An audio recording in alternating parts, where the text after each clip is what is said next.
Hi, my name is Thais Gibson, and I'm the co owner and creator of the Personal Development School.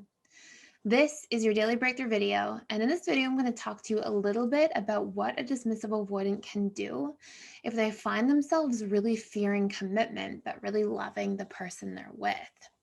So, this is actually a question I had from a dismissive avoidant inside of PDS, and I'm going to do a bit of a deep dive into sort of why this happens, what's actually going on inside of the dismissive avoidant as this is taking place, and then again, what the dismissive avoidant can do and what the partner of a dismissive avoidant should know will also sort of be contained in this video itself.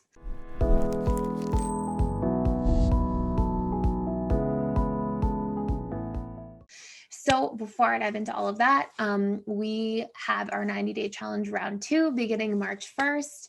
I've talked a little bit about it in previous videos, so I won't go into it too much, but essentially it's 90 days to become secure. We had 96% of people who completed what's required in the 90-day challenge report becoming significantly more secure, which was like the highest rating on our score list within that period. So very exciting stuff. You can check it out. There's a money back guarantee, and there's a link to that in the description box below. So let's talk about how this really takes place for the dismissive avoidant. So dismissive avoidants can go through this really interesting like internal process as they're dating. And I'm not saying this as somebody who's just like read this from a book. I'm saying this as somebody who's taken courses, but most importantly, as somebody who's literally had hundreds of conversations, maybe close to thousands, I don't even know, with dismissive avoidance in one-to-one sessions or in couple sessions, and like actually asking questions to help understand the inside of their lives. And I'm sharing with you this big pattern that I've noticed emerge around this topic. And it's that dismissive avoidance can get into the dating phase of a relationship. And because the neurochemistry of connection is something that does play a role in relationships to a certain degree, like research knows that we have elevated levels of oxytocin, which is the bonding neurochemical, serotonin to a certain degree, and also phenylethylamine, which is the attraction neurochemical, and even dopamine in the dating and honeymoon phases of our relationship. Number one, it can sort of like numb in a way the dismissive avoidance fears. And number two, they usually don't feel deeply afraid until a little bit later on when they feel like a lot more vulnerability is required of a relationship, that they have to open up, that they have to really trust somebody to be there. And the more they have these romantic feelings, the more they feel like there's something to lose or be let down about. And so then as that connection grows and the need for vulnerability grows and that emotional sort of cocktail fades, the neurochemistry of connection sort of fades off as we get used to somebody and adapt to that. Basically, over time, the dismissive avoidant really starts to get more in touch with those deep subconscious wounds and fears that are there. And I've had many, many, many conversations with DAs who say things to me like, I really like love this woman, or I really love this man. And um, I'm feeling like I'm suddenly terrified of commitment and I feel the need to pull away. And I don't understand because I really care about this person. Maybe they don't say I really love, they can also say I really care, I really value, I enjoy spending time with this person. But something in me is starting to pull away. And I notice that I do this all the time in relationships. And like, what is it in me? And so what often happens is that those wounds are becoming sort of louder and bigger and are becoming more activated and triggered because more vulnerability is required as the connection grows. And then the DA really gets into their fearful side.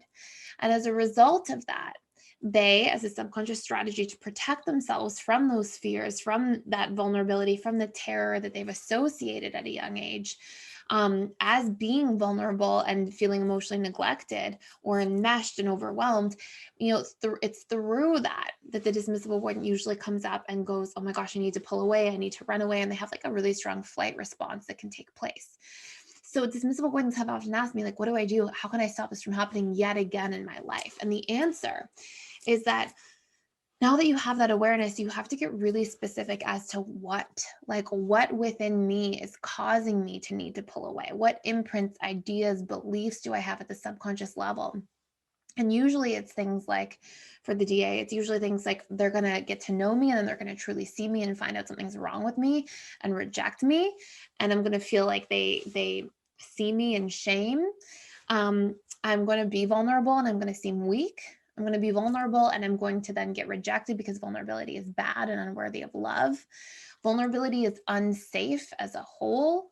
Or I'm unsafe having to like connect in relationships, or I'll be trapped or helpless if I do commit because, and really a big part of this is because dismissive avoidants feel like they have needs that they can only meet. And so they often see a relationship because they have these beliefs that say, oh, nobody else can meet my needs except for me. And they've learned to rely on themselves and they feel safe in their super independence. So what happens is they often perceive, well, if I can't get my needs met through a partner and only I can meet my needs and in what they truly are, then somebody can come and give to me in, their love language and in their way, but it's not like the thing that really is what I need at the end of the day. And if I'm not getting that, then I need that space to protect myself and to be able to meet my needs. And so if they have this belief essentially that says, um, nobody can meet my needs but me, then they'll naturally see a relationship as being a one-sided exchange, because it's like, well, this person's going to expect stuff from me, but I can't get my needs met from another person. I won't allow myself, or it's too dangerous, or it's too scary, or I don't want to count on other people or rely on them. And so basically it's like, hey, you're going to be in a one-sided relationship then. And that commitment to a one-sided relationship is specifically what often triggers that core wound: I am trapped or helpless or powerless. And then they want to run away. So what you have to identify is like, what are the unmet needs? What are the fears? What are the core wounds those fears are based upon? And then you have to do the reprogramming work. And it's through that and the commitment to that reprogramming work that you will then relieve yourself of these programs and able to connect in a secure way that still allows you to have boundaries, that still allows you to keep your own self-identity, allows you to get your needs met through other people in a healthy manner and still meet some of your own needs too. It's, interdependence requires a healthy balance of both.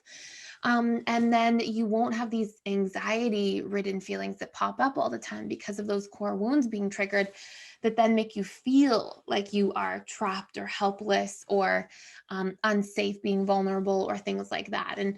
And the more you get clear on all of that, and the more you expose yourself to being vulnerable by, in little incremental chunks over time, the more you'll see that it's quite possible to relate in a healthy, interdependent way, which is a huge part of what leads to a secure relationship. So hopefully that makes a lot of sense to you as a dismissive avoidant, if that's who's listening to this, or to the partner of a dismissive avoidant who might have been really curious about this topic with their loved one. So thank you so much for watching. Thank you for being here. Please like, share, and subscribe, and I will see you in the next video.